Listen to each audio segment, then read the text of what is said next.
What's up, everybody? Welcome to the stream. Happy Thursday. It's Real Good Thursday. And if you don't know what that means, I don't know where you've been. Real Good Thursday it's just Thursday. But every Thursday, I stream, we all stream. Just for a stream. Yeah, for this. See, this is why I need the guests today. If you don't know what Real Good AI is, we're a 501c3 nonprofit. I am the president of the board of directors. Mandy, my wife, you may know, is the executive director, and we are trying to save the world from crappy AI. We're trying to do serious scientific research and fix the AI that we're all being subjected to, whether we like it or not. But part of what we do on these Real Good streams, aside from talk about our organization, is we have guests on. You may have seen previous streams where we've interviewed scientists doing fascinating work in material science, scientists doing work on uncertainty quantification and statistics. Talked to a botanist while he beat the pants off us at Tetris.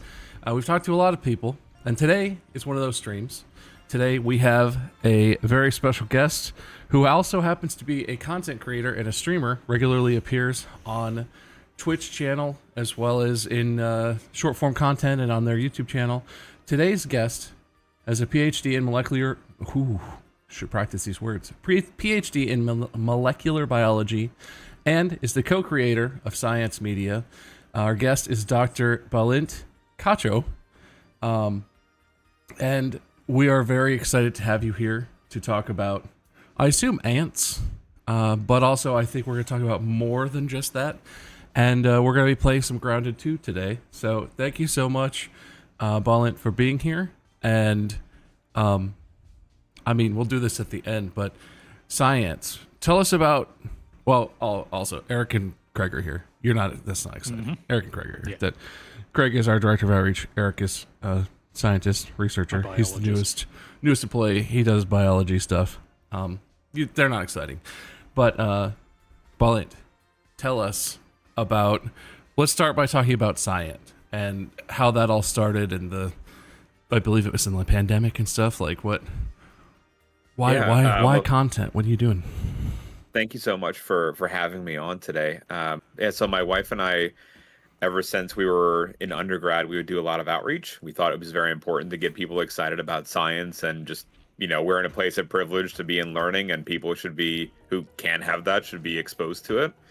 My wife actually did inner city science club out in Arizona, like the type of schools where it was like a lot of, security checkpoints having to go through and just making sure that the kids could be safe and like learn science in a fun and accessible manner. And then we were also doing it virtually through a program called Skype a Scientist, making match with schools all over the world, including like from Spain to everywhere in the U.S., senior centers and whatnot. That extended into graduate school. We actually did visits on site around Dartmouth, where we went to graduate school at. And then when we started our postdoc, there were some really cool programs. The University of Pennsylvania, they're geared towards both middle and high school students, allowing them to do lab tours, coming in to check out the organisms that we worked on, live experiments, you name it. And then the pandemic hit, and we're like, uh-oh. Well, now what do we do? It's still really important for us, and we weren't sure how to even start. So we had a friend who was like, you should try Twitch. I'm like, isn't that for video games? And we started off a channel just looking at the ants that we had in the lab, just having a camera on them. Eventually it turned to chatting about biological concepts and doing scientific artwork. And then we just kept going from there and just, trying to innovate as much as we can and bring people closer to the science. It's very cool. And I sort of have a follow-up origin question. What led you to ants? Because that's not like a typical model organism. What was... No, primarily my research had been in fruit flies and parasitic wasps and the interplay between the two. So learning about the fruit fly's immune system to the wasp and both on the molecular level and behavioral level, and then learning at their memory components. And then we got into social behavior, where if you exposed a fruit fly to these wasps, they would convey that information to naive flies that had never before seen the threat. And so they were communicating about this predator threat, and you had accompanying changes in physiology. and I was really fascinated with the concept of animal communication and utilizing insects. And I was like, well, ants are probably the most complicated of those. So let me delve into that. So that was like the natural progression of that work.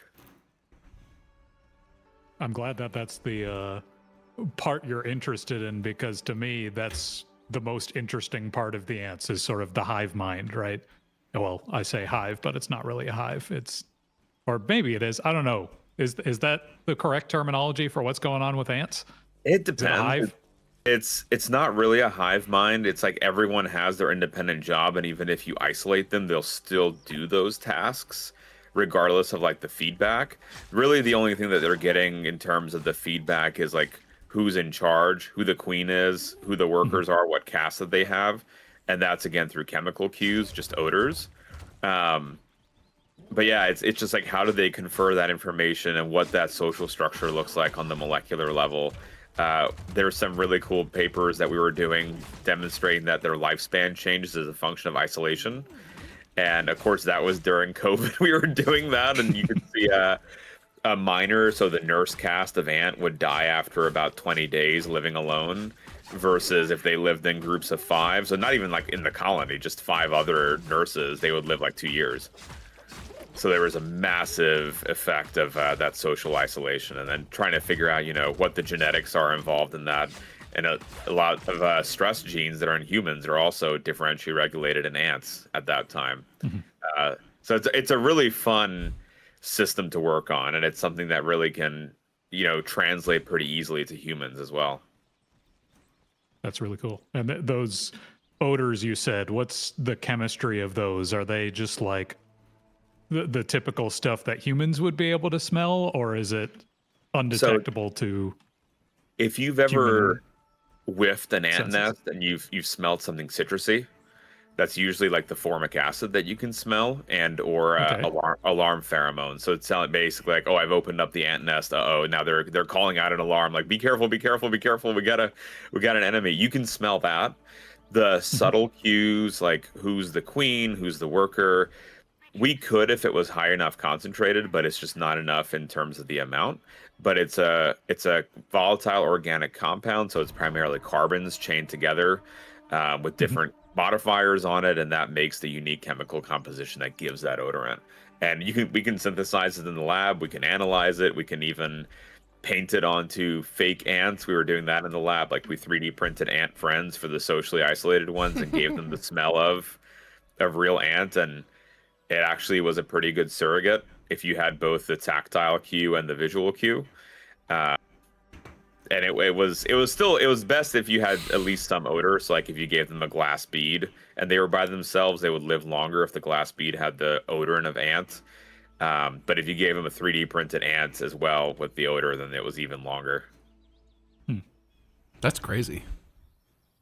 Yeah, I'm surprised you were able to replicate it with such high fidelity, because usually with stuff like that, there's such tiny amounts of like trace compounds that make all the difference. It's kind of like how it's really difficult to replicate the flavor of stuff accurately through synthesis.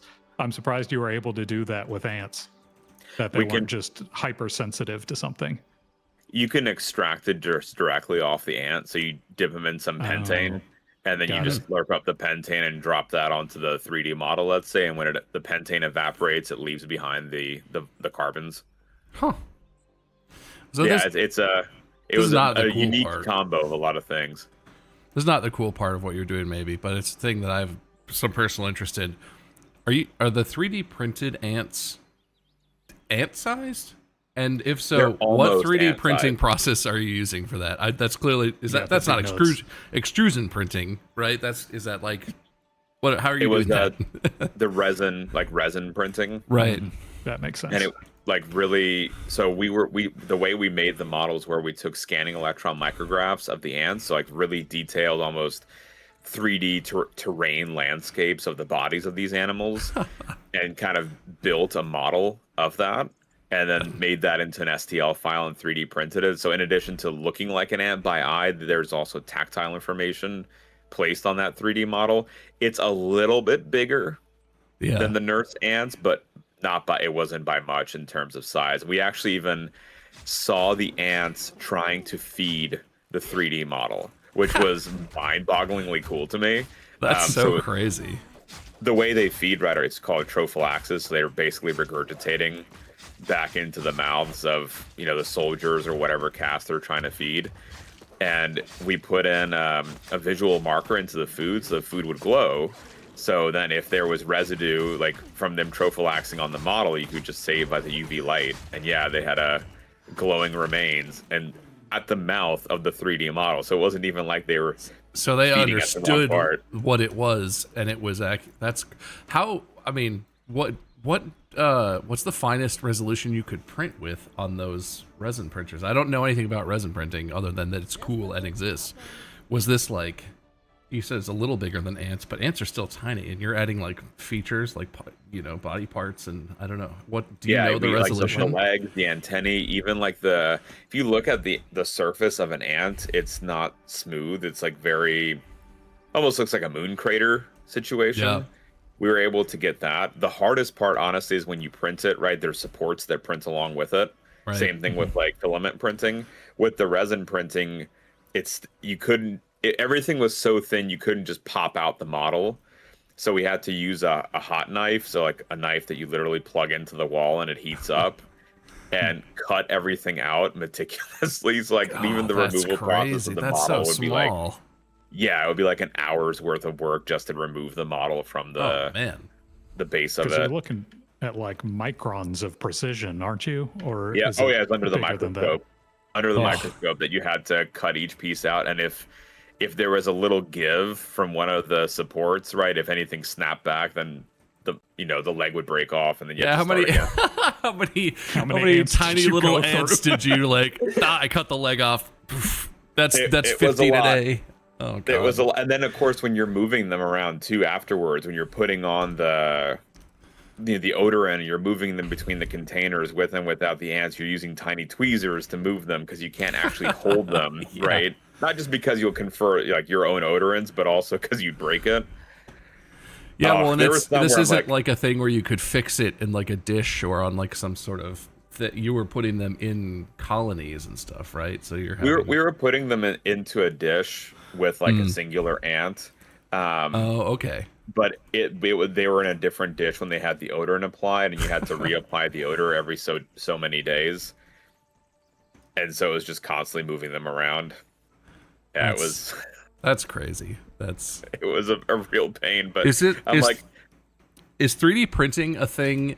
I mean, obviously it's part of your science, and you have to do what the research requires. But is this a thing you were interested in, or is this just like one of the parts of doing your research where you're like, I guess I'm an expert in microscopic 3D resin printing now? Like how? Because I'm interested as a hobbyist, but like you're talking about levels of detail and scale that hobbyists don't ever have to really interact with. It kind of just happened when we found that if they were isolated, they were dying quickly, and I was just like, well, what if we gave them a friend? And then that led to now I have to figure out how to do micron level 3D printing and removal of models and how to make the models accurate. Like we even had we were then trying to downsize the model, so the lowest res was just a rectangle with 6 cylinders as legs. And the ants, like, they didn't feed that one, right? So they could tell the difference between a rectangle and like an actual like ant model. And it was then trying to figure out, it's like, well, maybe what are the signals of each of the physical features that they're gearing towards and interested in. Right. So you did like the ant mother, wire mother, cloth mother experiment. Yeah, pretty much. On ants.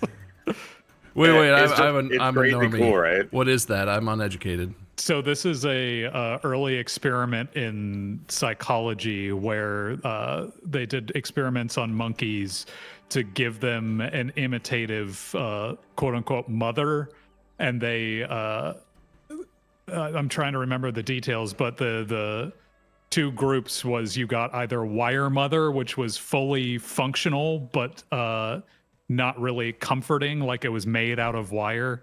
Oh, like it's an armature, mother, but no. Okay. was one that wasn't like functional and didn't provide sustenance, but instead provided comfort because it was made out of cloth. And the monkeys strongly preferred cloth mother over wire mother. Huh. That's pretty funny. So it was sort of early psychology demonstrating the utility of comfort in our psychology and our preferences. Also, I feel like a little bit easier to understand with like a monkey, right? Oh yeah, Instead of an it's ant. harder to understand with an ant. Yeah, well. yeah. But it's they have a very similar genetic makeup to what we do. Like 70% of their genome is identical, and you can long-term idea is you can even give ants something like social issues that we face in humans. Like you can give them pop out the equivalent gene, pop in the human version, make sure that everything works okay, and then give them a disease variant and see what that manifests as. Why is it a disease causing variant? What do the issues are that percolate with them? And if it's something that manifests with like a social component, then you could hopefully simulate that in the insect. I mean, you could do that in fruit flies. And so the ants, right, are just the next level. They're just harder to work with genetically speaking versus fruit flies, just because, the flies, you got 100 years worth of tool development versus the ants, it's like 10 years. There's also a lot of ant species that can't be mated in the lab. So making genetic mutants or lineages of mutants is near impossible to do.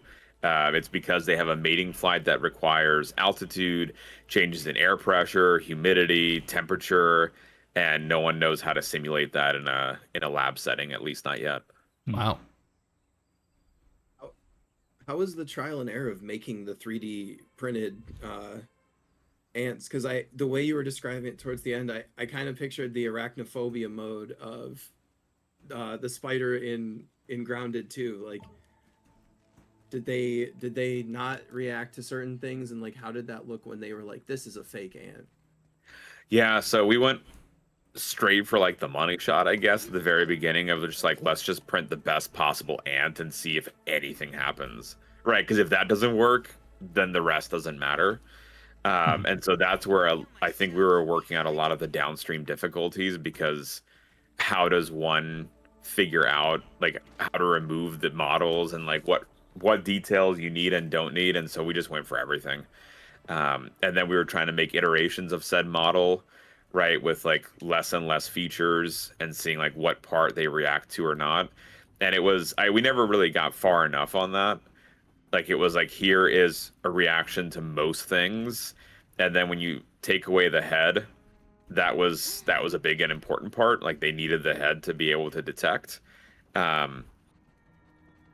And then what on the head it was, that we never actually got to, because it was like you took away the antennae and then it didn't quite work, or you took away the mandibles and it didn't quite work. So maybe at that point it was just multi-feature that they were actually detecting. And speaking of ants, and also in the I'm game sure it was a spectrum too, where it was like, well, it kinda didn't work. There was like 50% of the ants who were okay and 50% like something like that, right? Yeah, and the nice thing about the ants, right, is that if you're taking the individuals from a colony, they're pretty much genetically identical, because they're all from the same queen, and she mated with, 1, 2, 3, 4 males at most, and then she just stores those sperm for the next 30 years, and she just constantly lays eggs. So that's also a wild thing, right? Is how does a queen live for 30 years when the workers live for 2 to 4, and then how does she store sperm from one mating flight 30 years ago and keep making you eggs? Yeah, that's crazy. We don't know. In game right now, you can see like the ants with the red eyes are pretty much the ants that have detected us as a threat. And this is very much akin to what looked like in the lab, in terms of if you opened up the ant nest and even breathed onto the nest, they could tell your breath and they would freak out, and they would just go into full-on attack mode. I worked with 3 different species of ant. Leafcutter ants were my favorite, but they were also, I have many battle scars from them. So the soldier cast can actually cut through human skin with their bites. They're actually used as staples down in South America if you're out in the jungle and you need medical attention and you're not near a hospital. So there were plenty of instances where I was bitten by a young soldier. As they age, their mandibles dull. So the young ones are really sharp, and the reason I would notice was because I would leave the lab area, and someone's down. Let me go help you. I didn't realize the entire group went away without me, and I was trying to follow, and then ants were angry at me for following. And now it's like the puzzle of like getting out. I'm very far. I'm just gonna give up. Oh, okay, cool. So yeah, the way I would notice I was bitten was I'd leave the ant area, and I'd walk around the lab, and someone like, "Hey, Bálint, you're bleeding," and I had been like drizzling blood on the floor, and I'm like, "Oh, I didn't even notice." And that's how clean the cut is. Like, it's like a hot knife through butter. Like, they are really, really strong. That's crazy. Yeah. Well, so you said you work with 3 species mainly, and you like leaf cutters the most. What other ants have you worked with primarily? Carpenter ants. So like that's most akin to what we have in this game. It says red ants, like that we just collected, but the caste system is queens, males, soldiers, and nurses, which is pretty much what you see in the game. They all originate from eggs. This is when we were first playing this game, I got totally thrown because of the knowledge system, right? It's like every egg is genetically identical, so I thought there was a mission for the game of like collect a soldier or an egg to breed a soldier. So I just grabbed the first egg I saw. I was like, they're all genetically the same. It's fine. In game, there's a soldier egg specifically that you have to get, and I'm like, that's not accurate. What's going on here? All right, clip that. Send it to the devs. Occur? Everybody, clip that. Send it to the grounded devs. They need to know. Oh, we had a collab with the grounded devs, like on Obsidian's channel, and I was like, guys, this wasn't an issue in the first game. They're like, well, like, I know you got to gamify it. So we had those ants, and then the other one is called the Indian jumping ant, or Harbignathus saltator. They are from India. They jump really high, and they have this really unique feature of any worker can become a queen. And so it's we think it evolved because it allows there to be a maintenance and replenishment of the colony if anything happens to the queen. But essentially, the workers start fighting with their antennae. Over the course of 7 days, fewer and fewer workers are fighting until eventually there's only one left standing, and then she becomes the new queen.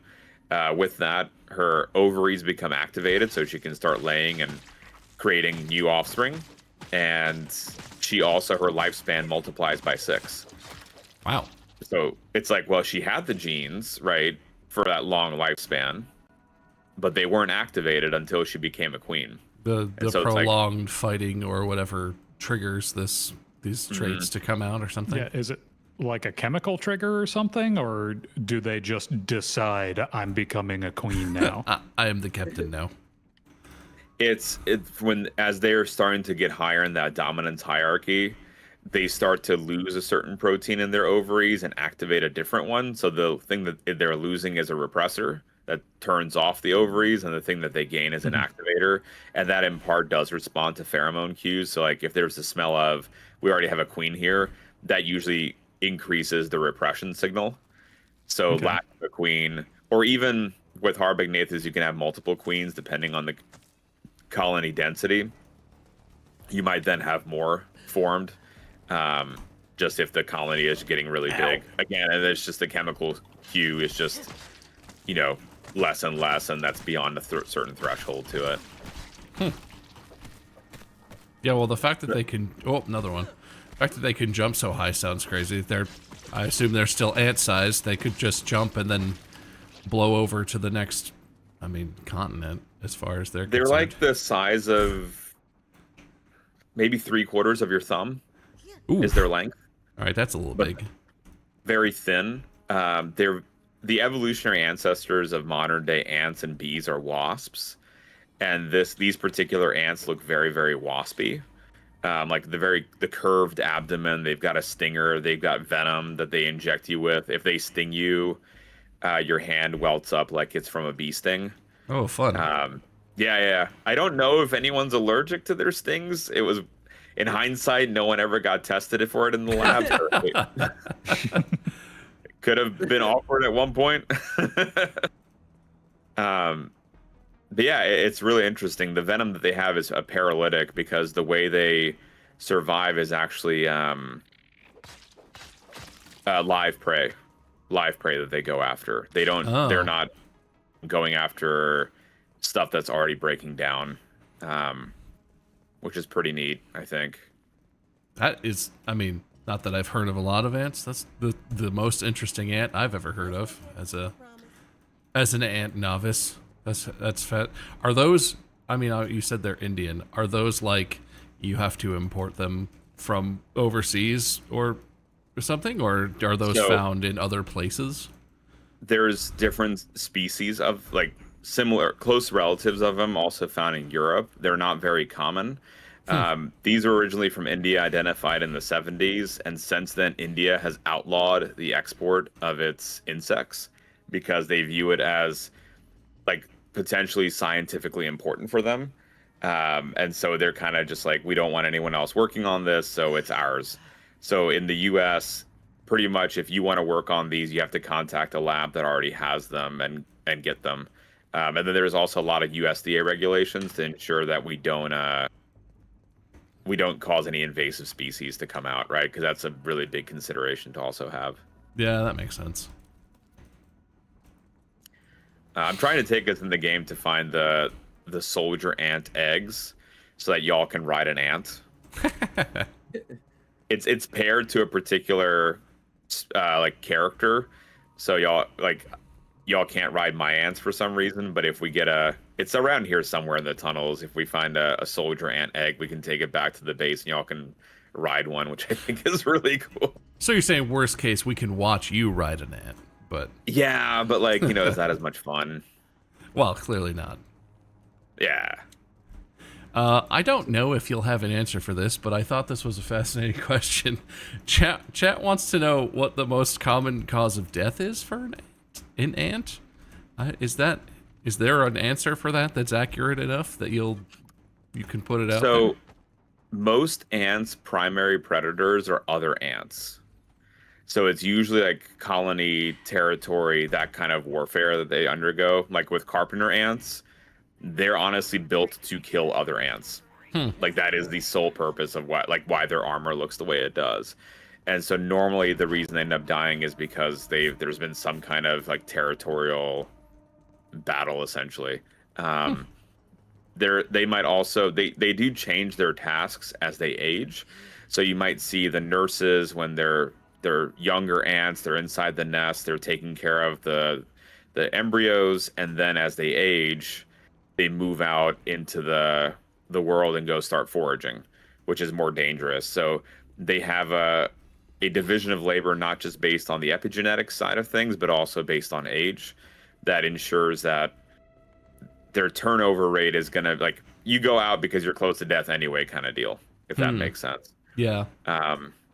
So that's the other thing too, is they just go off into the wild and they maybe get caught and eaten by something.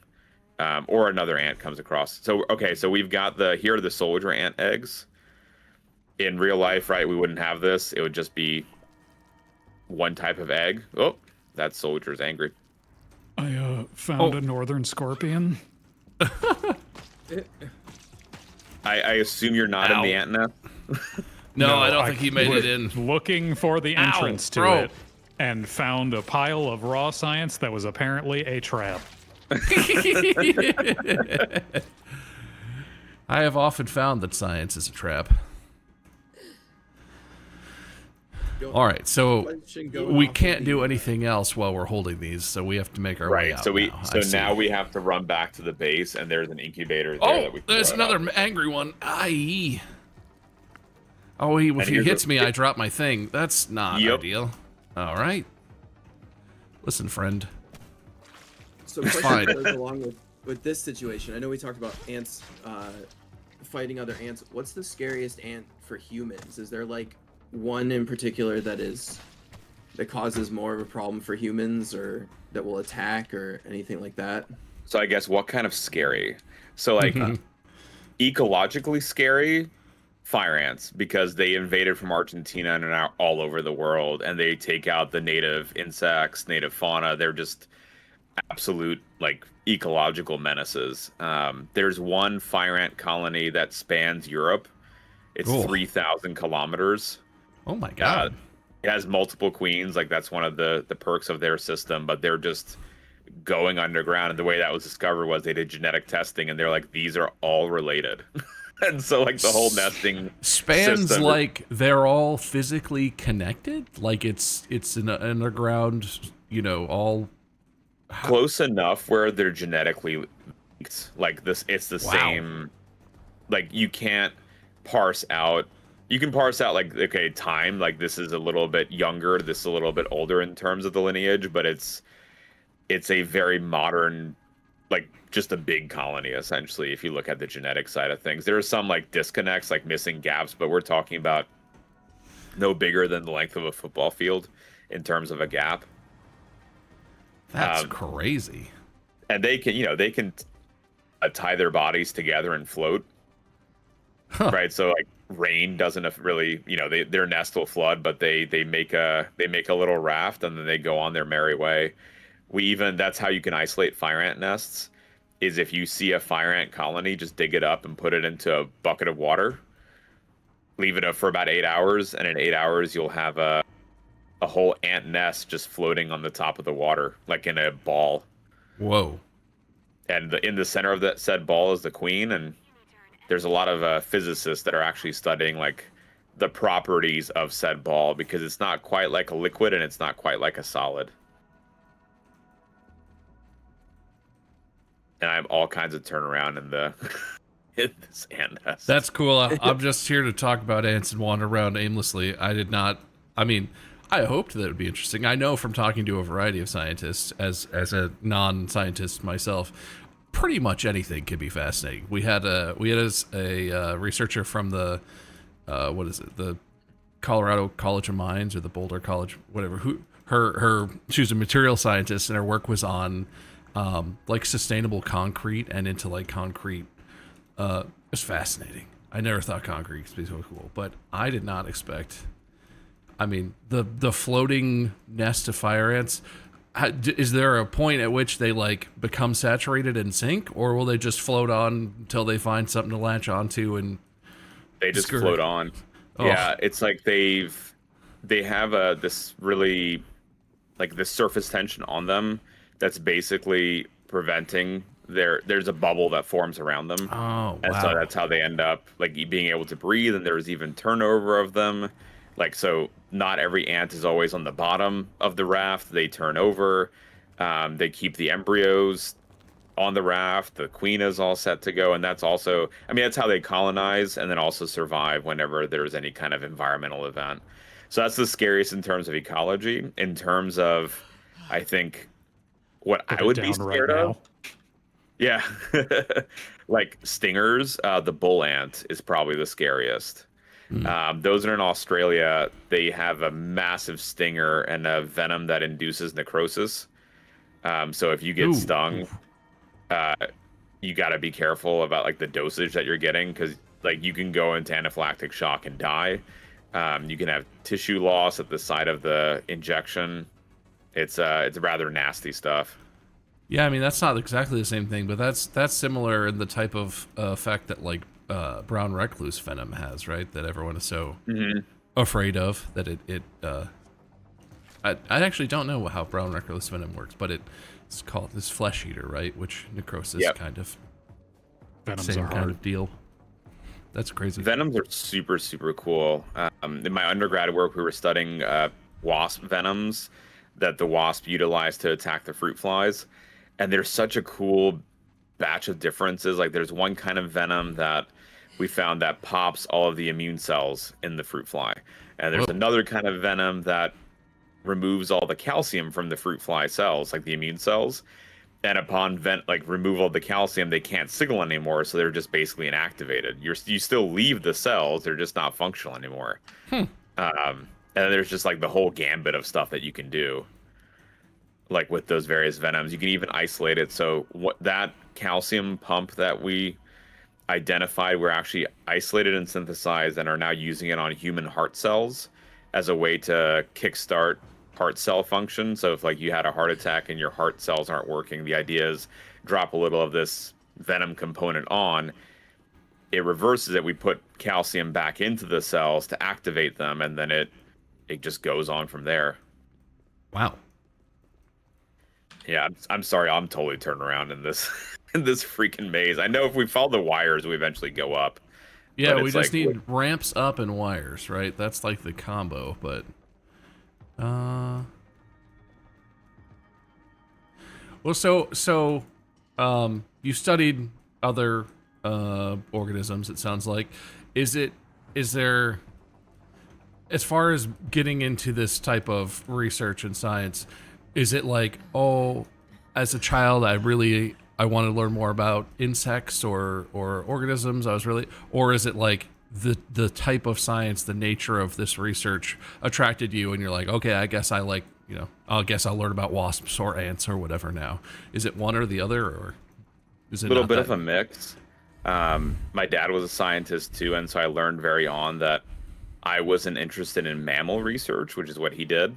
It was just, I just couldn't stomach it, to be honest. The things that you have to do with like the various mouse specimens, it's very important work, but it's not for me. And so then I was just interested also in like concepts of evolution. And I like research where you look on the organismal level. It's like on the whole organism, this is what's happening. Let me figure out a gene or a neuron that is controlling that thing. And that's the kind of work that I really like. And so it just kind of led me to join a bug lab and just kind of went from there. Oh, this It's not just really like, I moves. think like one good direction or answer. It's just like, oh, if you're interested in it, you feel pulled to it, then it's probably the right line of work. With the Right. organisms too, it's like, what is your research question? And there's probably an ideal organism to work on. And now Right. with the advent of like CRISPR and genetic engineering, you can pretty much do that on anything. So you can justify a particular organism to work on. You can make the genetic tools for it as long as it's the best organism to work on. Is there any like insect or organism where you're like, man, I wish I could work with these? Like ants are fine, but if I got to do this every day, work with this specific species or something. So naked mole rats are really interesting. Again, I'm like, I can't really do mammals, but the idea of like, they're the only social mammal that's kind of that colony setting, and they also have that division of labor like the ants do. The queen also lives an extended lifespan. Figuring out how that system works would be really, really cool. Leafcutter ants are honestly my favorite. Like ever since I was a kid, I was captivated by the documentaries that you saw them farming and doing all these advanced behaviors. So that was like my organism of choice. But yeah, I think there's a lot of different organisms that could be also fun to work on. Naked mole rats are probably like up there though. What is it about naked mole rats? I mean, just that they're fascinating little guys. I mean, you sort of said that, but Well, it's a little bit too. Like they have they're very closely related to other rodents like mice, and yet naked mole rats can again live for 30 years. So like, Right. What's the aging component there? And then their cells are super cancer resistant. So they actually secrete a unique matrix into like a cell media, like on a dish, where it prevents other cells from growing. Versus when you normally put any cells on a dish, they keep growing. Eventually, they pile on top of one another. Naked mole rat cells keep a fair distance from one another, and they have a higher level of viscosity in the dish. And it's really weird, and no one quite understands why that is yet. that's crazy. Also, I may have found the way, but I also found a thing that's gonna kill me. Trying to get back to you guys. Hello.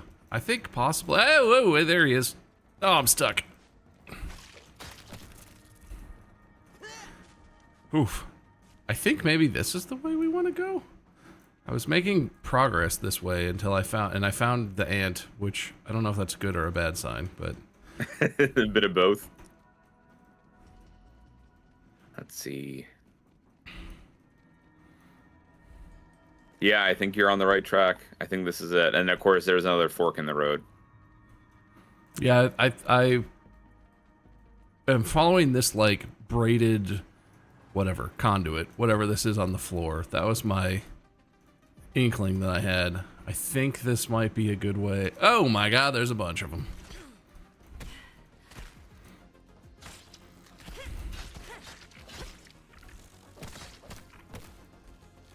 What made me feel good about getting lost in this game so much is that when I played with the devs, they also got lost a lot. And so I'm like, all right, it's not just me. So that about Like, I'm being in tunnels, no matter how many times I see it, if you see it from the other side, it's like, I've never seen this before. I have no memory of this place. You can add in like markers and torchlights and everything, but we're usually like, we're playing it if we're playing it on the stream, it's kind of just like, oh, it's just going to be in and out anyway. And then why would we spend the time on building it up? And then these are the reasons why it would be like really helpful. Yeah, so now we just go this way, yeah? Yeah. Oh, look out, Craig. Oh, look out, me. Yep. No, just keep running. Look forward and go. Yeah, yep, we're good. Oh, I love the sound of running out of stamina. I'm sure it's fine.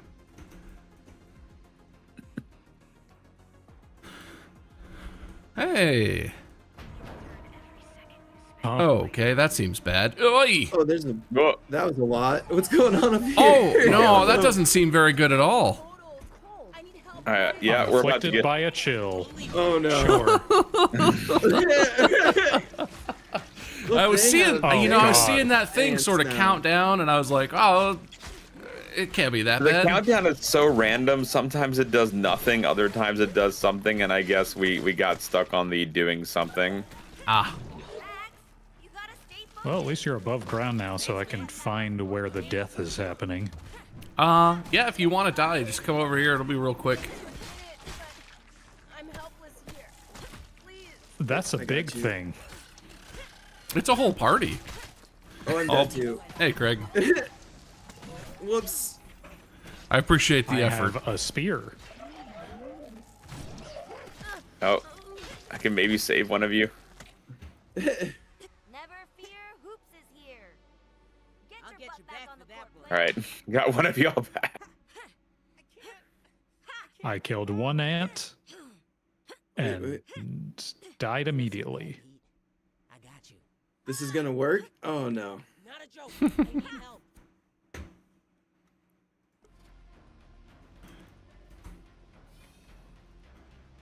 Ah, home safe and sound.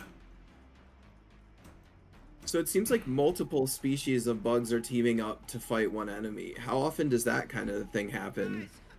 That really doesn't. Yeah, and I'm dead too. The premise of the game is that there's this like neuronal control of the insects using some kind of like radio frequency. And so there's this bad guy that is sending out these signals that, hey, we have to like do my bidding kind of. But there are in fact instances of like this kind of robotics, especially utilizing beetles, where you can put in these electrodes into the beetles and send the electric signals and they'll actually respond. So it's not totally crazy. Again, I've only seen it in beetles. There's I think a Vice video on YouTube that they show like how they did the experiment, and they put in the electrodes and the various sensors, and it's really neat to see the process of it. But it also brings into question like the bioethics side of things, or like you're taking away the animal's free will. So is it really something you should do? It's a hard question. It's a really hard question. I mean, because there's also the classic cordyceps, right?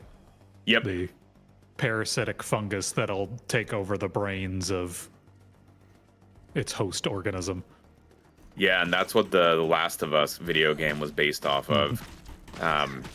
We were doing some cordyceps work in the lab. There's one paper trying to identify like what the genetics are of cordyceps and how the genes are influenced. Like, because it's right, a parasite modifies the behavior for the insect to do something different that it would normally never do. Apparently, it's very difficult to parse out whose genes are whose and what signals they're sending. So the papers are they're not good yet. They're not good yet is essentially the big takeaway. But someday, that technology I mean, will be harnessed by humans, and it will only be for good. I assume. The bioinformatician's way is just barcode everything, right? So is there any way you could barcode the genome, right? It's like it's too mixed together. It seems like, because when you're extracting the DNA, right? It's coming from the head of the ant, and at what point do you extract the DNA also matters, because if you extract it too late, the animal could be like in death mode and you're just getting death genes. Or if you extract it too early, has the infection actually worked and taken place? Have they fended it off and had a successful immune response? Like, there's a lot of those, just knowing when to actually do the experiment and to do the sequencing and the extraction, that can be confounding. Even so, with or without the barcoding, right? You'll not know. So I'm getting us some acorns, so we need that in order to incubate our ant egg.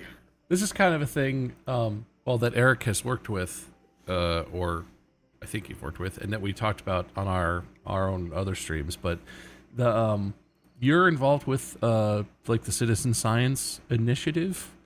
Can you talk about that as it relates to your work or science? Just like what we do to engage citizen science. Yeah, I guess. I guess how would you? Is more of a concept than an right. organization. It's yeah. I asked that poorly, but I think I'm sure you know how to talk about it. Yeah, I mean, I think, our mission statement pretty much says anyone can be a scientist. You don't need a doctorate to be a scientist. It's just being able to make observations and honestly just being curious about the world around you. And so we try to give people tools to be able to, dissect very advanced papers in an accessible way that, so exactly what the papers are saying, and it's not just like the media's hot take where you might be like, well, that's not actually what the paper says. And then formulating those hypotheses to ask questions. So even today in our Discord, we had someone post images and a video of ants doing a certain behavior, and they were like, I think that this is what's happening based on this observation, but what do y'all think? And so it's like really putting it in folks' hands to make those distinctions and that guesswork, which is a lot of fun to do. And then also like programs like iNaturalist and Seek that also allows people to, catalog their own discoveries. I think is really cool. That's something we promote too. I put in an egg for y'all, so it has to incubate here. Once it's done incubating, whoever claims it and says like hatch, it's their egg. So whichever one of y'all want to take the egg, it can be yours. How long does that take to incubate? We can sleep. We can go to sleep on this bed here, and then it'll speed it up, and it probably should be done incubating soon after. Cool. So let's see, sleep. So there we go. So if you come close to that bed, we can fast forward 8 hours, and then it's just whatever the 4 hours time is. Probably just a few minutes. It's also the nice because it's daylight. We can see as we're running around. Roaches are even uglier at this size. You're looking at a living Oh, and so to sort of wrap in our organization's mission into the conversation, let's talk about AI in your research. Have you seen positive examples of how AI has furthered the scientific research that you do? We've done a lot of machine learning, so trying to train a particular software to analyze data sets and predict new genes. And we've gotten some good hits off those. So in my graduate work, we had a paper where we were trying to develop one of these particular studies of how can we demonstrate a role for a gene that has not been categorized yet. So we were finding here are some genetic factors that are similar in how they behave in a particular phenomena. For us, it was learning and memory. And so then the question became, okay, can it predict new genes based on the behavior of these 10 genes that we gave it? And so we got a genetic target called grunge, which is a histone deacetylase. So it removes certain chemical modifications on histones, which allow DNA accessibility to change. And what we found was that's not involved necessarily in initial learning and memory, initial learning and the formation of the memory, but rather the maintenance of the memory. And that was when we did a more intensive literature search as well, that had been in humans, the gene had been called atrophin, and it had been implicated in like one case of a neurological disorder that had memory association with it. But in terms of like any mechanism, like there had been no knowledge of how that system worked. So it was like, again, a use of AI in the machine learning form. And it was just really cool because we were finding new things that were never predicted before. We did similar experiments as well. There was another model that we had a collaborator create. This was involving genes and methodologies spanning multiple organisms, not just fruit flies. So we did mice, fruit flies, yeast, human cell lines, and we tested, I think, like 50 different genes. And at the time, we had no idea, if it was a positive hit or a negative hit or a control. We were just given, here's a bunch of genes, test them, blinded to it. And again, we found a couple of new genes implicated in both memory formation and memory maintenance.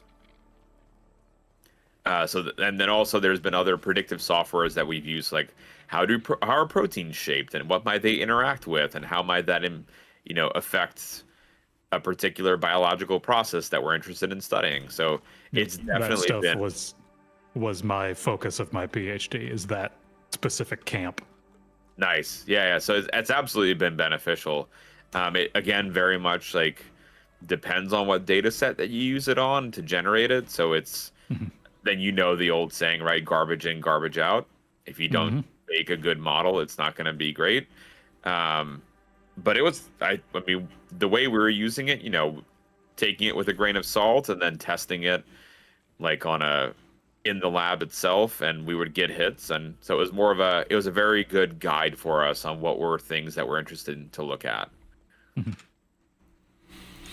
And so on the flip side of that, have you seen negative examples of AI being used in your research? Papers being written by AI has been a commonplace thing, unfortunately. And my favorite or least favorite tell-all was there's a statement in the paper, right? And I'm like, never heard that before. Let me look it up. This reference doesn't exist. It was made by ChatGTP. So like that's my least favorite, example so far. It's like just but it's clearly like just laziness and sloppiness. Yeah, so right? so stuff like that is for context for us normies out there. So what you're saying is like you were reading a paper and someone had an assertion that was like some fact or something they were using as a basis for whatever their paper was about, and it had a citation to like the work of this scientist 2021 whatever, but the citation was actually just fake. It wasn't even like it was an incorrect citation or something. It was just straight up made up information, made it into a final. I mean, was this published? Was this in a journal? Luckily, it was a paper I was reviewing. Okay, And so because it made it into a submission for a journal. Yeah, because when you're reviewing a paper, the idea is that you're the topic expert, right? And so they send it to you, and so I'm reviewing it. I'm like, sure. Like, I know this topic. I've never seen this claim before. let me look this up, and then it's like, oh, this isn't even real. And that was, like you said, it's like the founding principle of the argument. This is why we did this thing, and it's like, well, I don't know how you justified this because this doesn't make any sense. Yeah, that's crazy. I have not ever done scientific research, but I graduated from law school, and so I have a lot of experience in a completely different context, writing based heavily on citations, right? Legal writing, basically every sentence is, here's an assertion, it's from this case. Here's an assertion, here's the case law, whatever. And I can't imagine writing something and not meticulously going over every single inline citation to be like, is this the right one? Is this actually the thing I'm supposed to be using to whatever, to make this argument, to state this fact? It's crazy. I mean, it's a reflection on whoever submitted that and their level of trust, misplaced trust in the whatever tool they use. But that's crazy. I mean, that's the sort of thing where I don't know if you can really talk about the process. How did you address that? Usually reviewers, you send it back and you have comments or something. You say, fix this, or this section needs rewritten or something. What did you even say to that? Just like, this is made up, or yeah, I mean, it's like, this reference isn't real. Please put in a real reference or remove it. I also, probably to my detriment, I would always sign my reviews, because I'm like, I'm not gonna write anything malicious, so why hide behind the curtain of an anonymous review? So here's my honest opinion, and I would straight up tell him, like, this isn't real. You need to actually check your references. Honestly, this isn't just an advent of AI, though. In our fields, right, we have review papers where it's meant to be a synthesis of the current knowledge, and a lot of people will read a sentence in a review paper, they see a citation, and they'll just go and cite that and not actually check it. And I've come across those too. Like, we had one of our papers in a review, it was not quoted correctly, like, of what the implication is, and then someone cited our paper when I was reviewing. I'm like, yeah, you cited our paper, but that's not what our paper said, man. Oops. So it still happens, right? Even without the AI.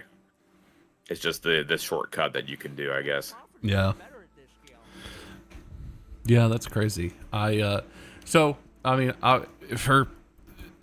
AI is a relatively new term, but I'm sure that lots of research, and possibly your field as well, has been using machine learning tools to advance your research and to solve the problems you're working on. Are there any other tools outside of like machine learning software stuff, AI tools, that you have tried and liked or not liked to apply to your research? Obviously, it sounds like you probably don't let ChatGPT write any of your papers, but is there anything else that you've come across or tried to use? Not yet. It's more just different instances of machine learning. So like everything from gene prediction to also behavioral analysis. That was one of my favorites, like essentially having a machine learning model analyze the videos of behaviors in an unbiased way, so that you can then have an honest look of what the data looks like. Also the egg is done if y'all wanted to hatch one of the eggs. Oh yeah. Wait, so like using just like some sort of computer vision or something, like analyzing of just a straight up video of how ants or some organism is interacting with each other? How did that work? Yeah, so you do at whatever angle that you want in terms of a video, and you give the model that you're training the data set where you label some ants, right? You give it a couple of videos. In the videos, you label the body parts that you're interested in, and you tell it to learn, okay, what I told you. And then all of a sudden, you feed it new videos, and if the model has been trained correctly, it can then tell you, okay, this is ant 1, this is ant 2, this is the antenna of ant 1, this is the antenna of ant 2, and here's how they're moving in the XYZ coordinate system. And so it's a lot of data. You have to know what to filter out. You have to know what you're interested in. But it's a really, really cool methodology. And what's neat about it was a software called Deep Lab Cut that we were using. Freely available as well, which was great. Made by researchers. And it can work in on everything from like pupil dilation to the ants to fish to horse racing and horse gaits, you name it. which was really, really cool.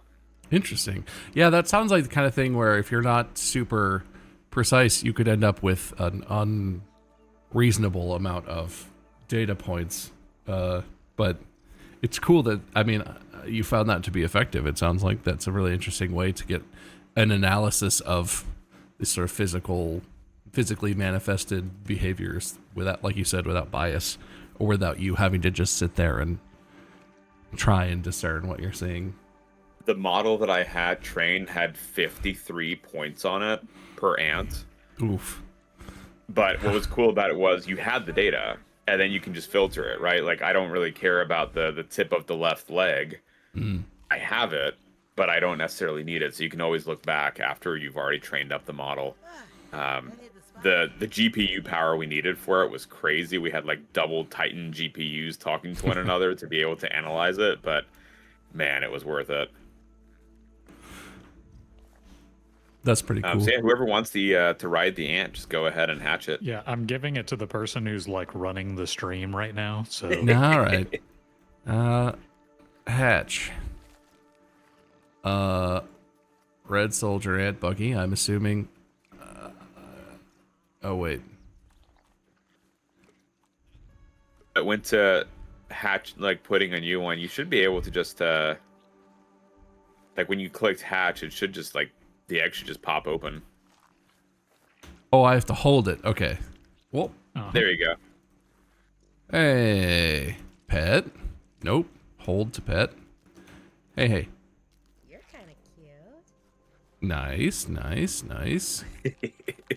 I was asking in chat about Zotero as a reference manager and whether that's AI or not. I don't think it's AI. It might have like some machine learning stuff in the search features, if Do that. I'm not entirely mistaken, but the actual procedure of it, like scraping the website for the citation, I don't think that's a machine learning AI procedure. I could be wrong about that.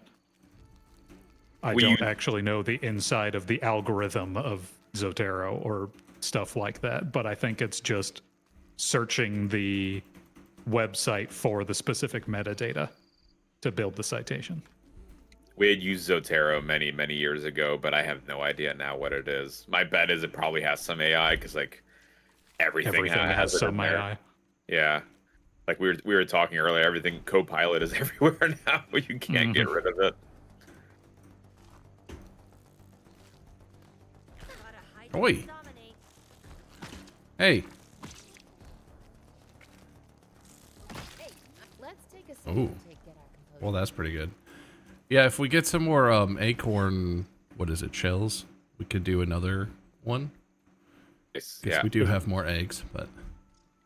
I will say when it comes to citation management, ChatGPT can be great for that, but you have to follow up with the citation to make sure it actually says what you're looking for. Because when I was doing scientific writing, a lot of what I'd run into is, yeah, I know this is true. A lot of people have told me this is true. I just need a citation that shows the evidence that it's true. Nab it all, buddy. ChatGPT, what's the evidence? Give me 3 papers that says this is true.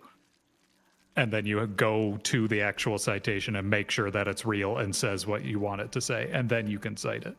But you have to do that due diligence. If you just copy paste it, you end up with hallucinated references. Yeah, as a search tool, I think AI has been very beneficial. I mean, that's just like how we're setting up our experiments too. Like, here are some potential candidates to look for that could be really important for the process we're interested in, and then following up with it too. That's also kind of what drives me crazy about what are called GWAS or genome-wide association studies, where you have, let's say, a disease state, and you do genetic sequencing of individuals with and without the disease state, and you see, well, the people who have the disease state have some of these mutations, so they must be associated with the disease, and now we've cured the disease. And it's like, no, you haven't. You've just seen a correlation. Not a But that- causation. Exactly. And it's like, yeah, it's like you can't necessarily test it in a human, but you can always pop that gene into a different organism, see what happens, and like really demonstrate that that's the thing that you think it is. Because otherwise, I don't think you're actually proving it. Yeah. Believe me, as a protein biologist, I am a #1 GWAS hater as well. My people. Excellent. Uh-huh. Oh man, he really just okay. Well, are we hunting for acorns out here? I just sort of Yeah, assumed we were there's some going on a usually mission. around. This is like an acorn tree. I don't even know where to find acorns. All I remember is they were always by the tree that was surrounded by scary spiders and nonsense, and it was always a nightmare to try and go get them. But Sounds like adventure. sounds like what happens when you only kind. Oh, there's an acorn over here. There's a couple. This'll work, I think. I like the question too. It's like, oh, where do I find acorns? I'm like, oh, my daughter could tell you where to find them. She likes to sneak acorns into my pockets, and then I'm just like, where did I get this from? Do I need the axe specifically to break these up? My ant attack does not seem to be No, yeah, destroying the I got it. acorns. I got it for us. Ah, there it is. This game is surprisingly scary, chat. It's neat that they've got the arachnophobia mode too, Yeah. right? So it's like great for accessibility. We started off playing the first one with it on, and then I thought what was a droplet of soda, it turned out to be a wolf spider. Oh, God. Great. I was like, all right, well, I can't play like this because I mistake food for enemy for the character. So we just then put up a spider worm. Like, all right, if you don't like spiders, just maybe, have just the tab up and just listen. Because we need to be able to see. I'm webbed. Yeah, the difference between the arachnophobia mode is impressive because it just looks like a cute little snowman like candy bar thing, and then when you put it on to the full mode, you're like, ah. Yeah, They're there's big. apparently a lot of research they put into that mode too, of like what humans associate, like where is that actual fear stemming from, and the different gradients of arachnophobia that people have. Interesting. So Awesome. yeah, there's like a lot of really cool psychology behind that. 'Cause it's almost getting at like what is the search image of fear, and why does that Yeah. search image cause fear, and what about it? And the fact that there's a spectrum of it makes it even more interesting. Yeah, it is cool because they have a 1 through 5 slider on it. So it's like, if it's the teeth, you can change that. If it's the feet, you can change that. And I feel like those are two things that are a little they creep people out a little bit. Yeah. But it's cool that you can just go all the way to a 5 and just make it the little snowman candy bar looking thing. Well, so we did talk about your AI and your research and stuff, but I guess I kind of want to circle back to SciAnts a little bit. Would you like to introduce our audience to Adventures of Antonia and that sort of character and the universe you're developing around that? Yeah, so we decided we wanted to make I guess even further back is that when we would do school visits or even talk to adults about like model systems and organisms, they'd be like, oh, that's gross. And so we were like, oh, all right, well, we need to like make these things more appealing, right? Because if we can't get past the initial barrier of this is gross, how are we going Right. to talk to anyone about science? And so we made all these like cartoon characters and made them 3D as well, like using Blender to create, these 3D character models that were more cute, almost like the arachnophobia mode, but like taking the actual organism and just like cutifying it for a bigger appeal. And then we were approached by a potential collaborator. We're like, oh, hey, you have these character models. Why don't we make a game out of this? And so we're attempting to make a game where it's called The Adventures of Antonia, so that you play as the leafcutter ant Antonia. You're what we call as the princess, or the reproductively active stage still. So you have the wings and you're sent off to form your own colony. But before you do, you have to figure out who has the most important task in the nest.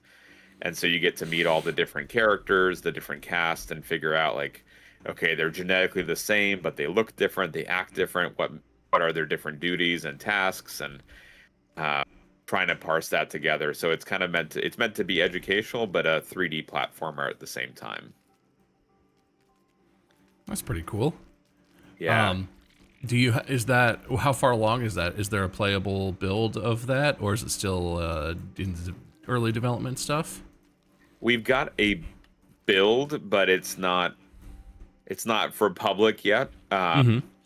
It's just, like there's the physics of it are in, the animation of the movements are in, the world is being built and designed, and that's kind of, there's something there to already explore. And so it's in the very base settings. We got like some of the components of mini games about each cast kind of pieced together. It's not yet one nice cohesive unit yet, but there's definitely elements where if you load up the build, you can actually go and explore and see the world through that little ant's eyes. I wish it was noodles. So we're hoping to, again, like make that into a game and then to a book as well, to just kind of, again, get people excited about the concept of science. We've also made a bunch of other characters too. Like there's a fruit fly, there's a tardigrade, there's budding yeast, nematode, planarians, just a lot of these different model organisms that are studied in labs. And you might look at it and be like, oh, what is this?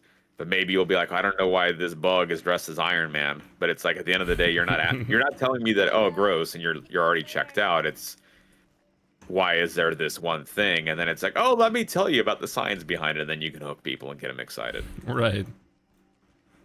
Well, and I saw one of your mascots was a dinosaur that was furred.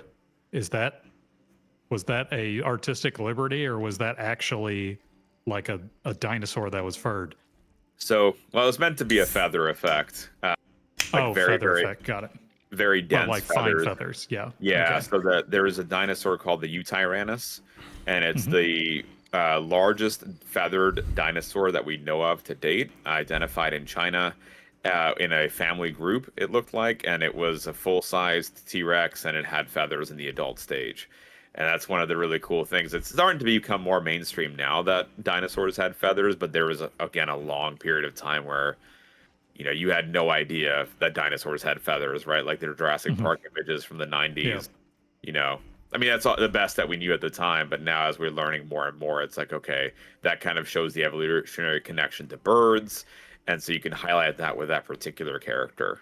And so that was more of like our paleontology soiree as well. Like we won't, even though we're not an expert in paleontology, it's like, well, we can talk about the genetics, because there is a project where they're trying to make a chicken into a dinosaur, essentially, where they're reverse engineering the dinosaur by turning on genes that are already in the chicken genome, but they're in the inactive state.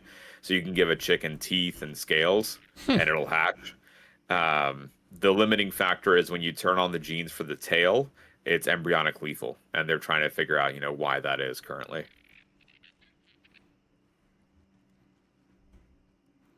That sounds like the most terrifying chicken I could imagine. The teeth? Yeah, I don't think I want to. I don't want Fight a teeth. chicken Tooth with chicken. teeth. Yeah. No. I'm gonna Google it later though, because I need to see what this chicken looks like. But There's some really cool images of like the skeleton, and you can see that the teeth that have now formed, like it's like budding out of the beak. And you're just like, holy heck, I don't. You're already be pretty aggressive. I don't need that. Birds, I've seen birds bite people before, and I was like, I'm gonna stay far away from anything with a beak. And thinking of beaks with teeth is something that I will stay further away from. Yep.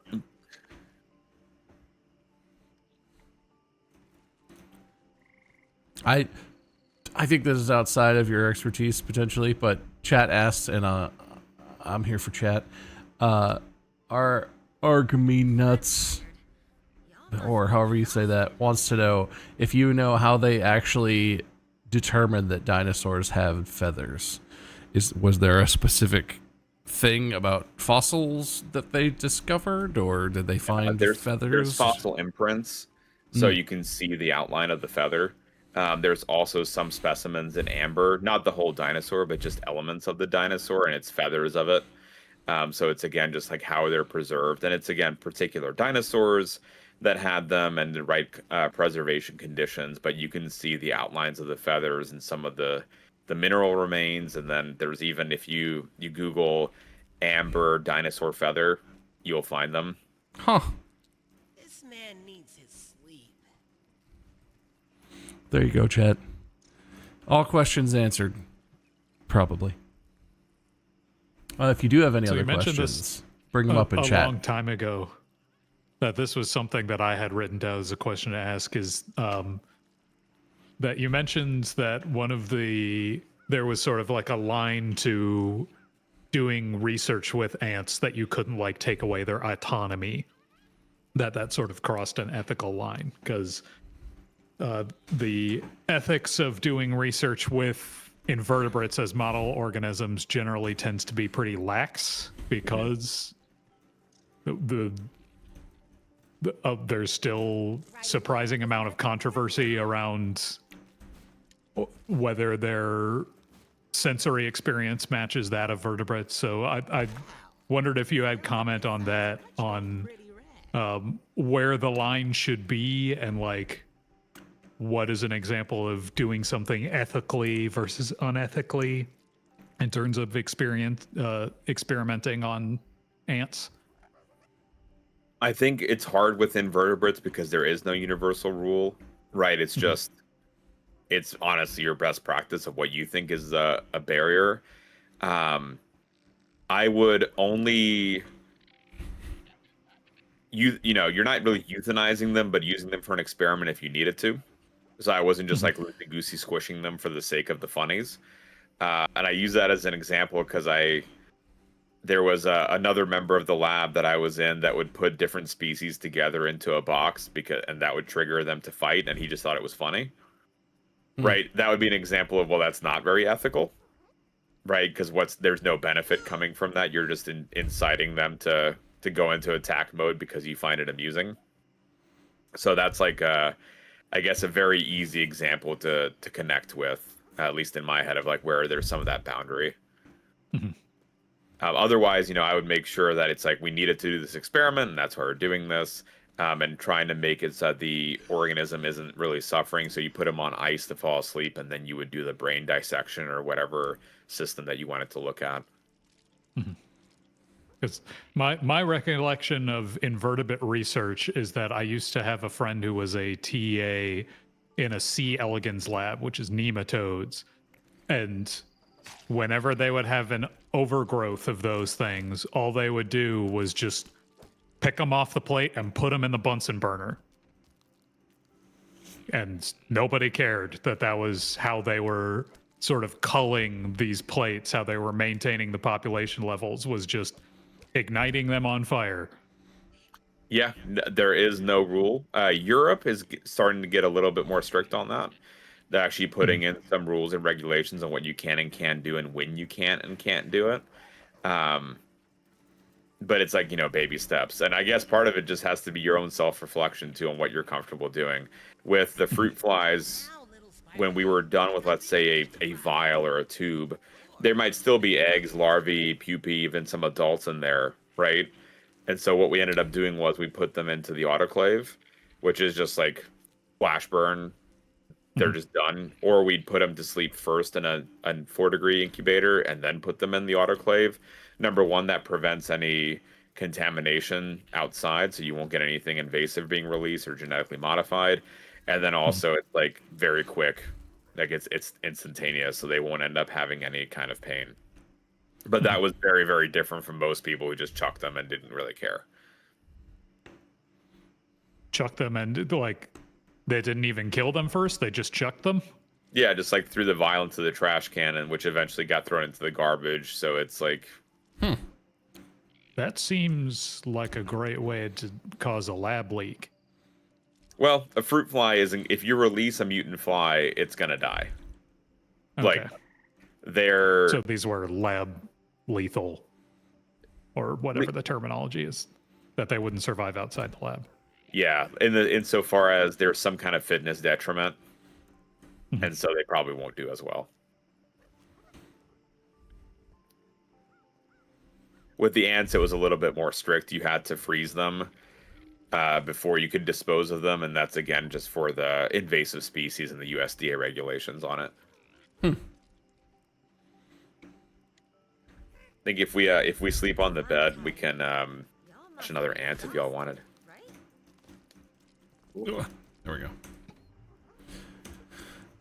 So I don't know for sure if this applies generally to science, but scientists I know always seem to have stories like this. Is there anything that you've done or like information you've learned that didn't really rise to this is enough, this is novel enough, or this is enough of a discovery to like become a paper or to be into, but like it's a thing that you did or that you learned that you just is a fact you really enjoyed and you know, you might share with people, even if it didn't go into a paper or into a presentation or anything officially?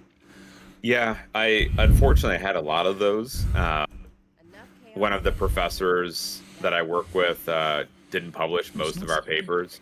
There's one more person who needs to check in. Whoever the gentleman with the glasses is. Touching the bed? Me? There we go. Okay, cool. I eat the bed and it gave me an interface. I don't know. So there's a lot of papers that we never even put out. My undergrad mentor was he had full papers on his desktop that he never submitted, just because he's just like, I don't know. Oh, that's brutal. Well, it You costs go money through to all the publish. writing process. Yeah, it does, but like, So, okay, whoever wants the egg, you can hatch it now. By the way, it's ready to go. So I guess my most fun one from undergrad was so there's an immune response that the fruit flies have to parasitic wasps, and we figured out where that immune system evolved on the family tree of life in fruit flies. It had been thought before we started that all fruit flies had this immune response, and we found actually the ancestral state didn't even have that same cell type. It was very, very relatively new in terms of evolutionary time, and we could even pinpoint where it was in the tree that it evolved. And it was only the Drosophila subgroup, which is the Drosophila melanogaster is the model organism that everyone works on. And so it and its close relatives had this immune response, but there's other fruit flies still in the genus Drosophila that do not have that immune response. That's always that's a really fun one that I had a great deal of fun playing around with. That's crazy that, I mean, I guess you said it costs money to publish, but he just has all this stuff sitting on the desktop. It's just not, there's no will to get it out there. I mean, even... yeah, that's brutal that you go through the entire paper writing process, which to me is my least favorite part of the process, and then just don't submit it. Yeah, we found out later that was that guy's MO. He's just like, I don't know. And then you just would get distracted by something else and start doing that. Just a hobby. It's fun though. Yeah. I can't imagine what that's like to have all of those sitting there, but it's got to be cool for stories to be like, hey, look at what I've got here. I guess it was one of those like, man, it'd be great for my career if we can get this out. Yeah, yeah.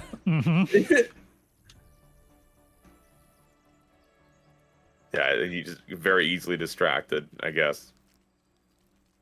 Those were some of the fun ones. In grad school, we had a bunch of we were screening a whole lot of different genes, and so there were some hits that didn't make it into some papers that maybe will make it into another follow-up one day. But it was like, yeah, we got a hit, but it would be like pretty much the same paper as before, so why should we bother writing it? Was unfortunately the mindset, and it should just be like you should just be able to disseminate the knowledge just because you're interested in it, or just like so people will know. But your currency is papers, and so it's all like, how can you maintain that and like the ownership of the data and what benefit you can reap of it later? It's like it becomes the very grant money focused very quickly.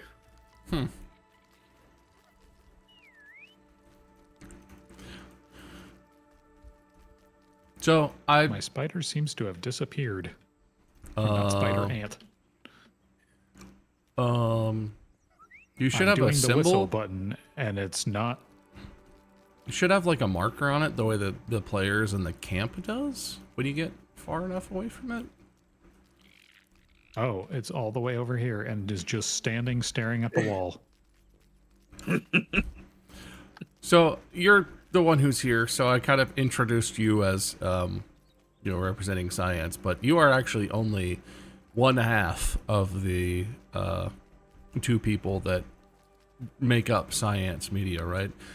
Do you Yes. want to talk about Lita and what she does in SciAnts, but also as a research? She has her own PhD and her own research. I don't know, whatever you want to introduce her to people. Yeah, so I gave a brief one at the start. She and I both have our master's degrees. Hers is in public health. Her undergrad work was in conservation biology as well. So it's like a very diverse background that she has. She worked on in undergrad honeybee science and genetics. The master's degree was in DDT resistance and the genetics behind DDT resistance in insects. Her graduate work was on inheritance of behavior across generations using fruit flies. So stressing out a particular fruit fly and then seeing if that information can be passed on via the maternal lineage.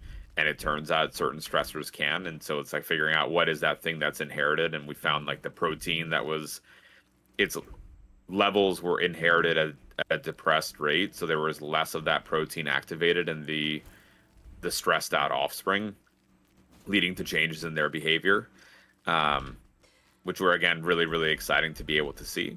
And then her postdoctoral work was on regeneration using planarians, which are flatworms that if you cut into two, they regenerate. And it turns out if you train them to do a behavior and then you cut their head off and they regrow a new head, they still remember that behavior. So it's Wild. figuring out, like, memory is not just a molecule. It's also, or like in a neuron, it's also some kind of like free floating molecule.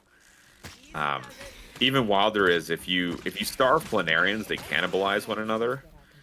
If you starve them and you feed them a planarian that was trained to do a behavior, those that eat that planarian actually acquire that memory and they'll respond to those behaviors. So again, giving credibility to that idea that memory is a molecule.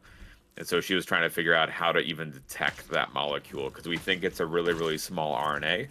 And there needed to be a new tool developed to be able to even identify, like, pull it out of the solution independent from all the other RNA molecules. So she was doing a lot of biochemistry work. Also some stem cell work, too, again, on the biochemistry front. And so in SciAnts, she's a co-host. She also, is on the stream. Also is involved in, like, the artwork that we do and just, pretty much that everything I have my hands in, she does as well, as we're trying to, just bring that love of science to as many people as we can. Very cool. The planarian thing is crazy. That's yeah. I'm not much of mentioned a the arts. literature buff, but there must be books where some writer saw some research about that and was like, all right, this is going to be crazy, and came up with some universe or characters based around that. There's a seems comic amazing. book called Planarian Man from the 60s. I think that actually has an element to it. The main researcher that identified that finding originally actually got a package from the Unabomber. Wow. So that's a fun fact too. I don't know what about That's crazy. Planarians that triggered the Unabomber, but he got a package from him. The information was too wild. Such discoveries are disturbing, or something. Yeah. Sorry, Craig. Did you have a question? I kind of cut you off. No, this led to a better, a unique fact about the Unabomber, which I don't feel like we would have gotten to. So I feel like that was a good segue. Was the Unabomber on your bingo card for today? No, it definitely was not. Funny enough, I scribble Unabomber at the bottom of every page I prepare for these interviews. It's never come up. This is the first one where Finally, it paid we did off. it. Yeah, I've been waiting for that. We did it. I was just gonna mention, I saw, I know you have the Wacom Wednesday stuff, and you mentioned art, so it was cool seeing. I saw that you drew like a wasp based on, I forget what game it was yet last night, but it's cool to see the art connection and all of that. So I was gonna ask, like, how did art become part of your channel and everything you do? Because I know we kind of do a similar thing, so I'm interested to hear like how, like, we came to the same conclusion that art is very important to science. So we just wanted to, so I want to know. How did that come about for your crew as well, for the science team? Yeah, so like I guess like you said too, like in the science, a really good paper has visuals, and a lot of papers don't. Like a lot of papers that I read, I'm like, I don't actually know what you're working on because you have not included an image of it. Like, is it a cell line? Is it a bug? Is it the bug's brain? I don't know. And so I really like in our papers, we always would try to put something about like, here is the actual organism, or here's the neuron that we were interested in, just like to really highlight this is what's important in this particular experiment, and then put a summary figure where we kind of stitch together, these are what the findings mean in a bigger context. And then, so we were already kind of doing art, but we'd never even thought of it as such. And then we started doing our outreach, we were finding that people wouldn't immediately connect to photos of the organisms from the lab, which, you know, in hindsight, no surprise. They're kind of acquired taste. And so then we were just trying to make things more appealing by, you know, cartoonifying, if you will, or making them a little bit more cute and connectable in terms of the artwork. And that's kind of how we got involved in going down that front. It's also as fun because Twitch, you know, forces you to have, or not forces you, but it gives you the opportunity for emotes. And it was like, well, we can't just use pictures of bugs. Those are too like high def and the image is too small. So how can we make this accessible and fun? I was like, oh, maybe we'll make him into a cartoon. So that's kind of how we got started on that front. Nice.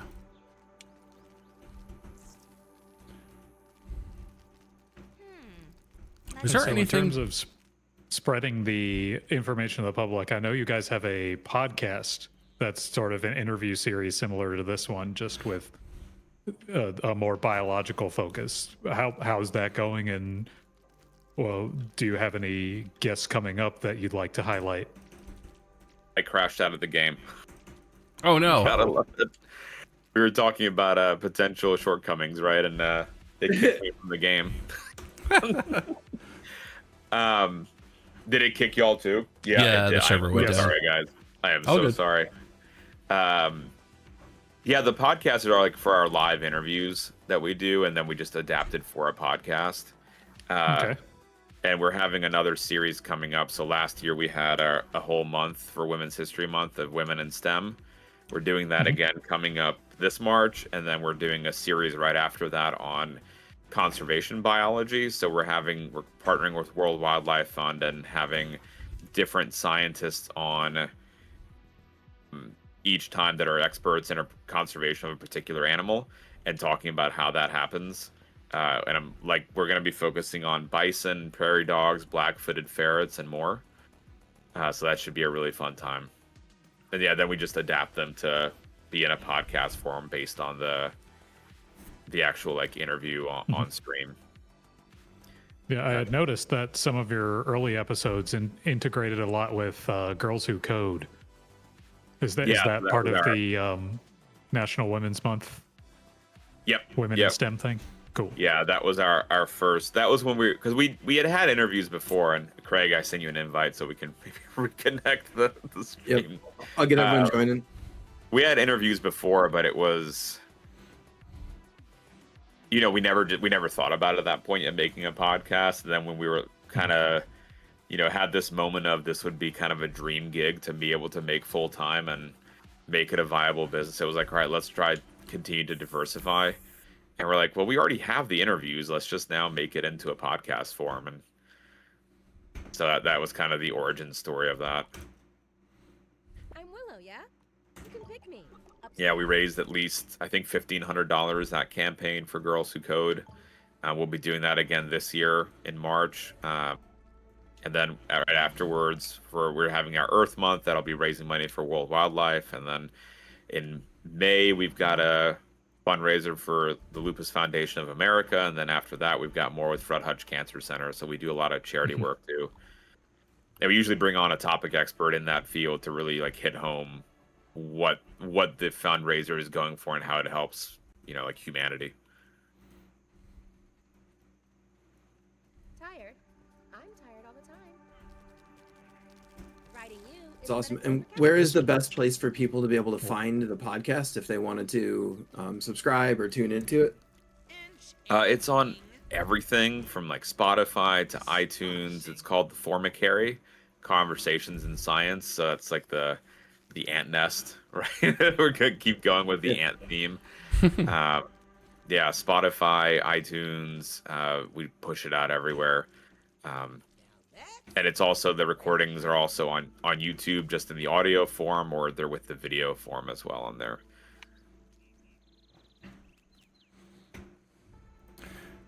Did this is maybe too niche, but do you edit those into the podcast form and do all the publishing, or do you have some? Is that just another thing you had to learn how to do as part of all of this?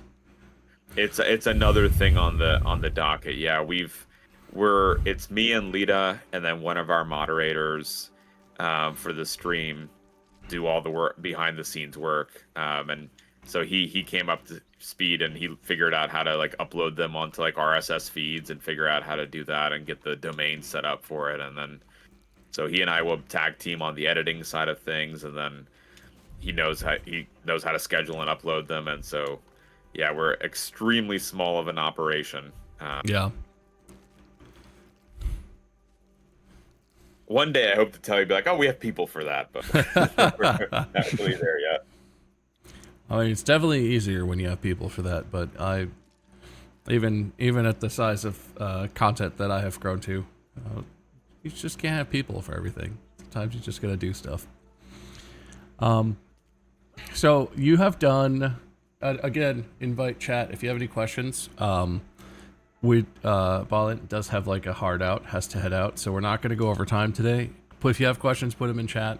But I have seen you've done streams from you do streams like on location. You've done it from zoos and aquariums. Was there a specific place or a specific experience from those that is like most memorable, or you found most interesting, or maybe that was most successful content wise? Most memorable was a dream location. It's called the Frozen Zoo. It's basically a genetic seed bank located in San Diego. So it's part of the San Diego Zoo.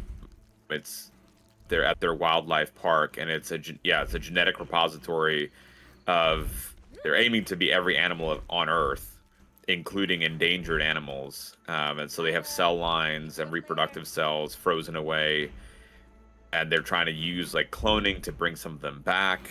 And so we got to examine the specimens, talk to the researchers. We saw someone doing a chromosome prep of rhino samples. We saw someone else doing cryopreservation of flamingo cell lines. We got to look at the vaquita porpoise and its cell line and what they look like. That's a small porpoise. There's about 8 to 10 left of them in the wild. And we got to see some preserved cell lines.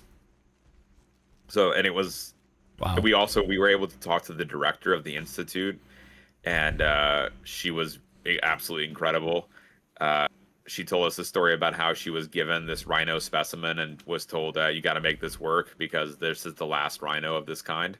And so it was like, how do you, because every protocol doesn't work for every cell. You have to design your own protocol. And so it was just like the pressures of the system and how it's like, how you can preserve these organisms and make a real difference. And so while that maybe wasn't the biggest in terms of viewer average, let's say, so successful in that sense, I think like the message of that and just the opportunity, there was nothing quite like it.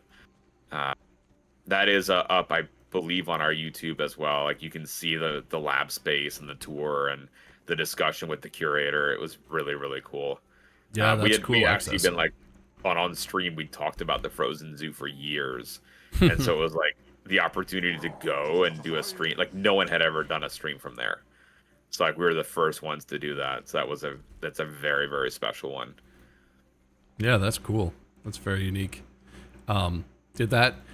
Did you happen to have like a personal connection, someone who ended up working there or something, or was that just because you are SciAnts and you sort of have this online presence and you reached out and they were excited that someone wanted to see all of their, see what they were doing and show it off a little bit? We reached, so we did this last year. We reached out the year before, and they were kind of like, I don't really know what this live streaming thing is. Maybe get back to us with like more advanced notice next year or something. So this past year, it was like in July, I was like, hey, we're coming back. Can we do this thing that we talked about, maybe possibly? And so, they screened us. And they're like, who are these people? And they checked out our stuff. And they're like, all right, you seem safe to have on. And so we chatted on Zoom calls a couple of times to make sure they were comfortable with the idea, and I led them through like what this would look like, and then we just went from there. So they were, it's one of those where it's like if you don't know what Twitch is or a live stream, you might be hesitant because it does sometimes get a bad rap. But they were very, very happy, and yeah, we all had a lot of fun. We raised money for them that show too. Just increasing awareness of it. It was a really good time. The only difference I wish could have happened was that we were able to promote it somehow, like it was able to land on the Twitch homepage or something so that even more people saw it. Right. That'd be my only look back. I'm like, man, that would have been great.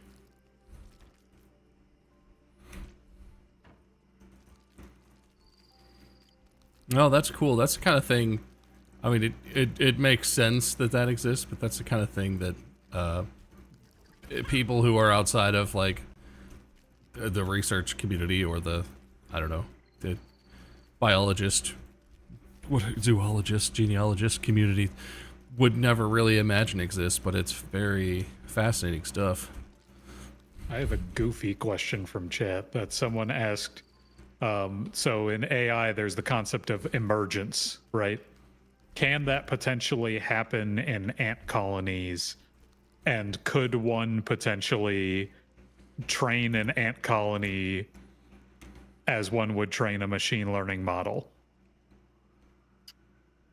Could you somehow, because I know people have done that with actual like neuronal cells. They've tried to imitate the behavior of a neural network using neurons.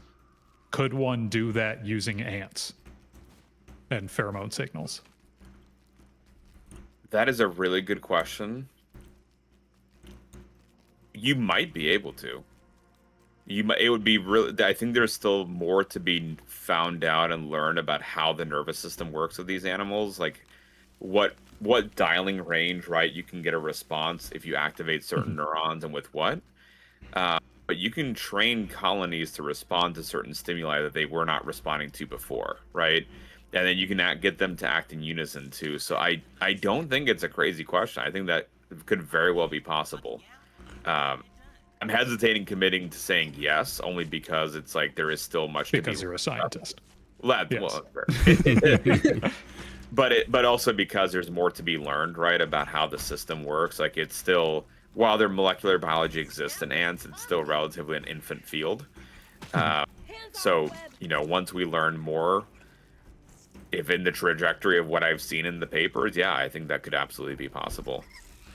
You can train ants to detect chemical cues that are novel to them, like the smell of cancer cells. So disease states usually will have a different odorant. Cancer cell lines have a unique odorant, and they actually will. You can train an ant to form an association between the smell of cancer and sugar, to the point where you give them a new dish of cells or two batches of cells, and it's like, which one of these cell lines has cancer? They can smell which one it is. Wow. Right, so like the uniqueness of it that you can introduce and changing their behavior is limited by your imagination. Then it's just like getting into what can you make that complex, almost web of things, right? And the other part of their question is there a stopping point to how complex, big, and or intelligent a colony of ants can get? What's the upper limit intelligence is hard to define in a bug, right? It's smart enough to know what it needs to know and what it needs to respond to.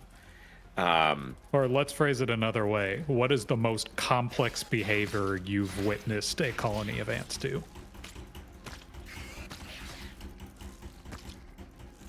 I mean, I think it's extremely complex that they can go from a food source like leaves and take them back to a nest and figure out this is a leaf or not that's going to be good for the nest and actually integrate it into this fungus garden that they're growing. Right. But it's like their basic behavior, but I think that's truly remarkable. And there's 10 different castes in there that do these jobs.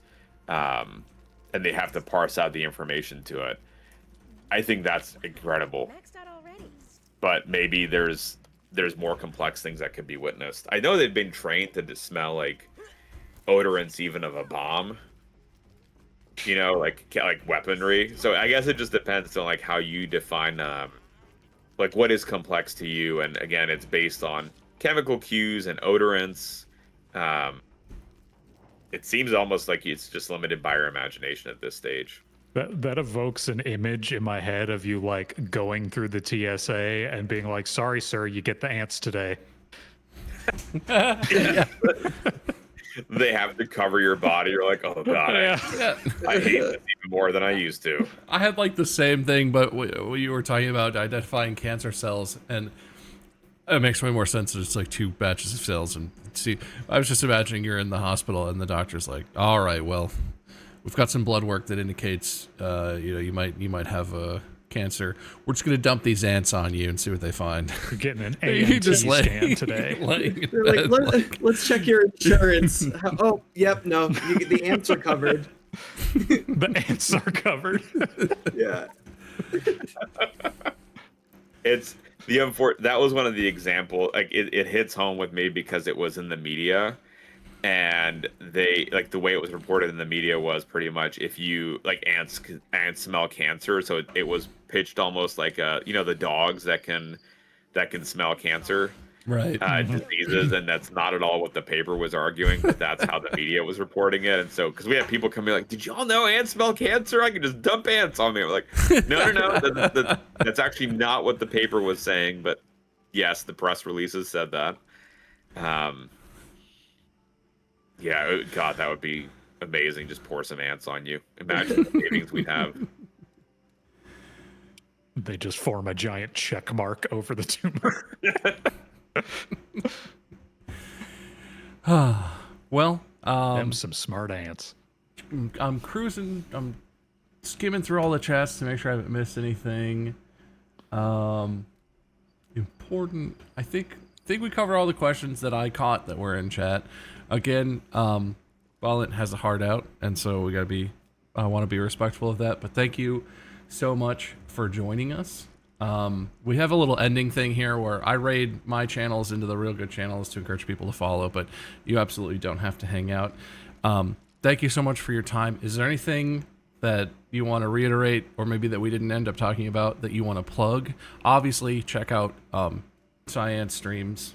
Your channel is twitch.tv/SciAnts streams. Is that right? Or is it just SciAnts? SciAnts _ and then streams. Yeah. But is there anything else you want to plug or mention again before we... I just want to tell you all thank you very much for having me on. It was a lot of fun playing. I don't know how well we did in the video game. We were just running around, but chatting science, it was a lot of fun, and I really appreciate it. And then we've got upcoming Women's in STEM month. We'll have another wonderful interview series. It'll be on our YouTube podcast and on Twitch.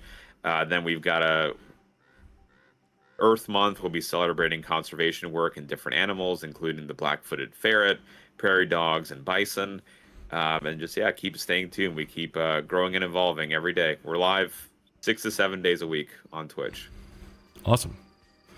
Yep. Well, you can hang out if you want to, but we're gonna proceed to the end here. I'm gonna start a raid from my Mice Group channel on Twitch over to Real Good. Check out SciAnts. If you're unfamiliar, if this wasn't interesting to you, I don't know what will interest you, but you should check it out. This is a very fun conversation. I never thought I would learn so much about ants, but I kind of wish we had more time. I could listen to you talk about all these interesting things I never would have imagined ants do or traits they possess. So this was great. But yeah, we're gonna raid over to the channel. Make sure you follow. Make sure you follow the. You sign up for the newsletter. Real Good AI has lots of different stuff going on. Go to the website realgoodai.org/newsletter. We'll take you to the newsletter/volunteer, and you can volunteer for one of our many variety of volunteer groups. We need people with all skill sets and all types of knowledge and experience. So if you want to help, that would be a great way to get involved. Also, there's a link to donate on the website if you want to. But yeah, we're going to do the raid, we're going to end the stream, and we're going to say goodbye to Bálint, and thank you so much for a fantastic conversation. This was great. Thanks, y'all. Yeah. Thanks for talking bio. It was awesome. Sorry, I laughed because I thought you said, yeah, check out SciAnts. Guys,